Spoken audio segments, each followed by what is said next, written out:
Okay, hello and welcome back to my channel. It's Maddie from Lifting Spoons, and today I am going to be talking you through a week of workouts and how I work out with POTS and hypermobility.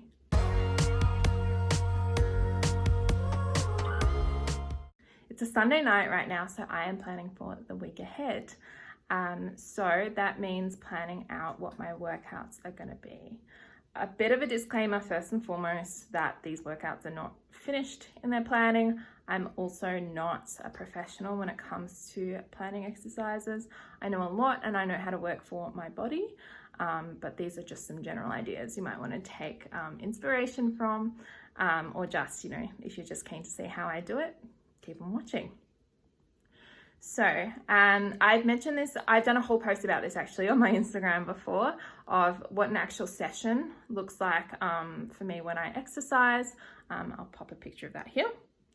So essentially what I like to do is have about an hour, maybe 4 times a week. I'm doing 4 times a week at the moment, of certain exercises. I do strength training where I pick maybe in the order of 4, 5, 6 different exercises and do roughly 3 sets of each, roughly 10 reps per set. Sometimes it's 8 reps, sometimes it's 6 reps, sometimes it's 12. It depends on the actual exercise and how I'm going with it and how I'm going that day as well.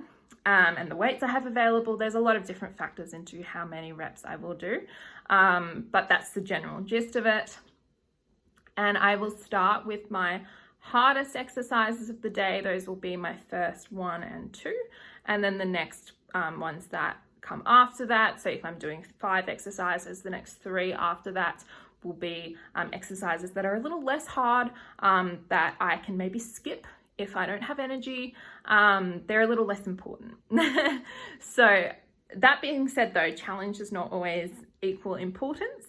But there are certain exercises that might be better for us and we might want to devote more energy towards. Those are typically our compound exercises that use a variety of muscle groups. So for example, a squat versus a leg extension. A squat is a compound exercise that uses our quads and our glutes primarily, as well as a lot of back muscles and to some extent our hamstrings and calves too. And a leg extension is really just your quads. A squat, you're moving a few different joints to, move up and down. Your leg extension, you're really just moving your knee to push your leg out and extend your quad muscles. So that's just a quick difference. And so I would put my squats, if I was going to do both of those exercises in one day, I would put my squats first and foremost at the start of the session, and do my leg extension later on when I've got a little bit less energy, because leg extensions don't need as much energy as what squats do. So in short, one single day of training would be about an hour. It would be maybe 6 different exercises, maybe 4, maybe 5, depending on the day, and roughly 30 reps for each, broken up into 3 sets of 10 roughly. So normally I split my week up in an upper lower split. So that means some days are leg days, other days are upper body days, or lower body and upper body days. You get the idea. And so I have 4 days a week where I do my exercise, so my strength training. So I do 2 upper, 2 lower. And so each of my upper and lower has a slightly different focus. So I'm going to walk you through that now. I've got that written down here in front of me. So this week I am going to be working out legs on Monday. Tuesday will be upper body. Wednesday will be a rest day. Thursday, back to legs. Friday, upper body. Saturday and Sunday are resting or doing a bit extra cardio those days.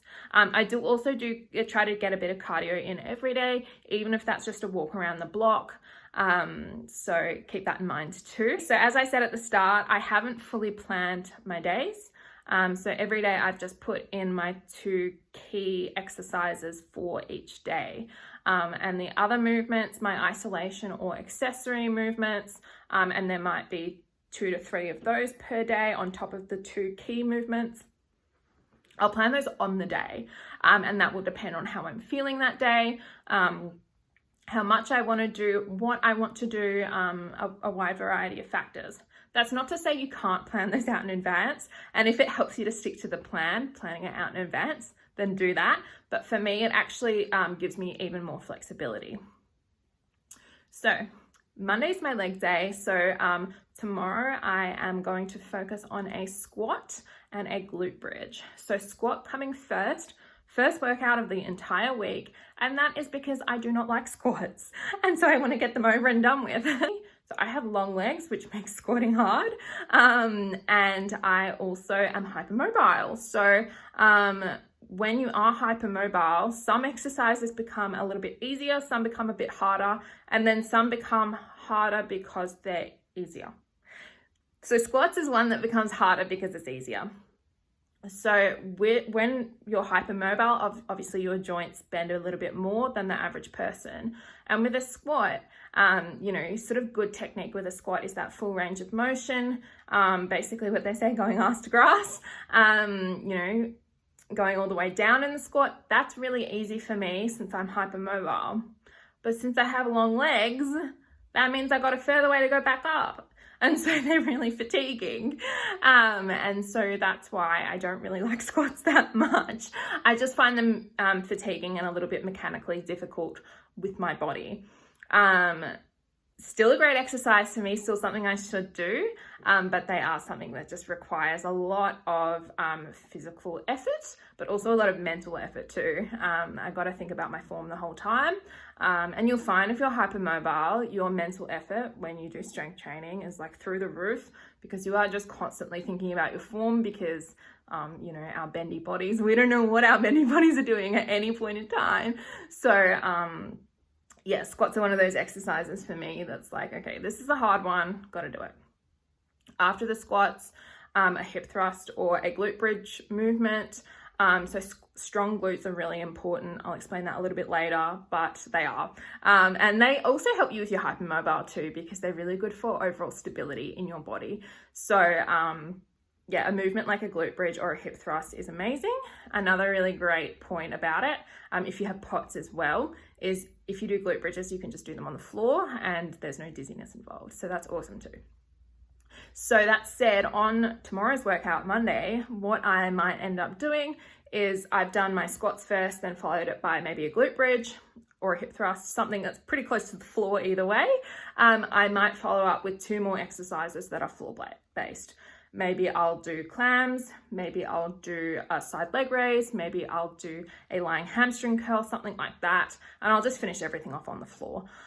Make it easy for myself, try not to get dizzy while I'm doing it, and just do fewer reps of everything. Stay within my current baseline, which is lower than what it was because I've had a couple of weeks off strength training.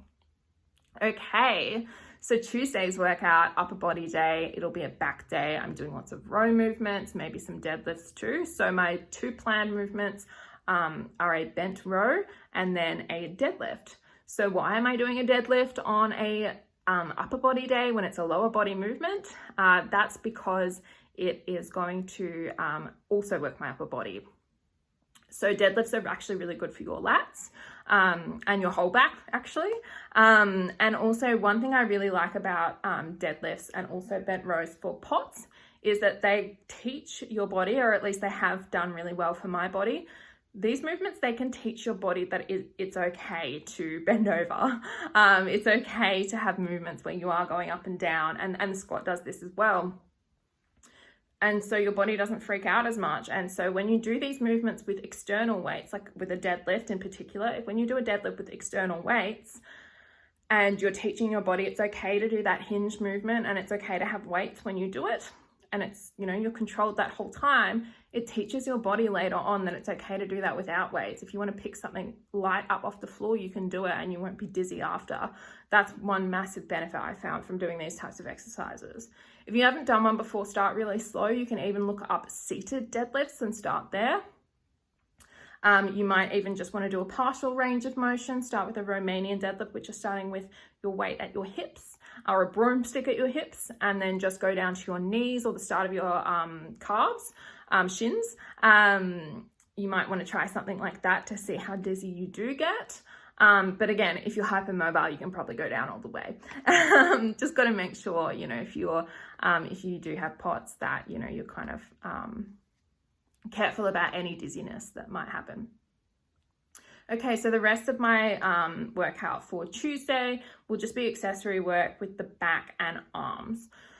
So it could be more row movements that, you know, might be a bit easier on the body. So something like a seated row could be really good, just to hit the back again, but less fatigue because I'm not standing, I'm bent in the row or anything like that. I'm seated, I get that little break from, you know, my orthostatic intolerance. And then arm movements as well. You can sit seated for those, and those are still those kind of like pull movements if that's, you know, what you want to do on a Tuesday, which typically it is for me. Wednesday is my rest day. Moving on to Thursday. Thursday is my second leg day. So Thursday, I have deadlifts again. This time, you know, the purpose is for the legs, but I'll be performing them in the same way, but the purpose is for the leg. And then I'll have either a glute bridge or hip thrust again. So again, that is for building these strong, healthy glutes that help to support my body. Again, my hypermobile body needs as much muscle support as it can get. It's bendy, it's wobbly. If you're hypermobile, you know the drill. So glute exercises are so important. And fun fact, our glutes are the biggest muscle in the human body. So we've got to be careful of them. We've got to take care of them. Okay. So the rest of Thursday will also probably be what's called the posterior chain. So that's thinking about on your lower body, that is thinking about your hamstrings and glutes and calves as well. And then of course a little bit of back. The back is the posterior chain, but on a lower body day, the back from the posterior chain is moved with the deadlift. And so the rest of the movements might be things like calf raises. Those have been awesome for me with POTS. They really, really help to get that blood moving throughout my body. It, again, might be more floor movements. It might be hamstring curls on the floor. Again, just making things a bit easier on my body. Okay, we'll move on to Friday. Friday is my upper anterior day, so it's more a push day. So I start with a chest press, move on to a shoulder press, and then my accessory movements are going to be lighter arm work, and basically call it a day there. So these days, they're not strict. I might do, you know, if Monday comes around and I'm not really feeling Monday, you know, maybe I'll give it a go. Maybe I won't finish the whole thing. That's fine. If I don't even want to do anything tomorrow, I might push Monday onto Tuesday, and then, you know, still take my rest day in the middle of the week, but then push some of those workouts out into the weekend, maybe skip a whole day entirely. These things are going to be so up to, you know, me and how I'm feeling. And that's one of the really important things about how I work out, is basically that, you know, it needs to be self-directed, and it needs to be me listening to my body. And that's why I like working out this way, because I find this is the best way I can do that. So that's a little bit about my workouts for this week. So I do a lot of, you know, switching up my accessory work, which some people might not recommend. For me, I enjoy that. That's the most important thing, is your enjoyment. So that's what I like to do, and that's how I do it. But I try to keep a lot of those core movements, or key movements, I should say, the same. So my squats, deadlifts, hip thrusts or glute bridges, rows, and chest press, shoulder press. These are the things I like to keep the same, and I'm always going to do them during the week at some point, maybe even twice. But I'm going to get a lot of rest between them as well, because these are fatiguing and we need our rest.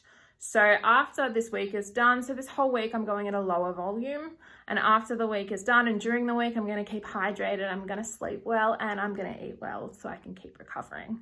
So if you haven't checked it out already, please also check out my video on fatigue. That might help you a lot in your journey too. And otherwise, I will see you in my next video.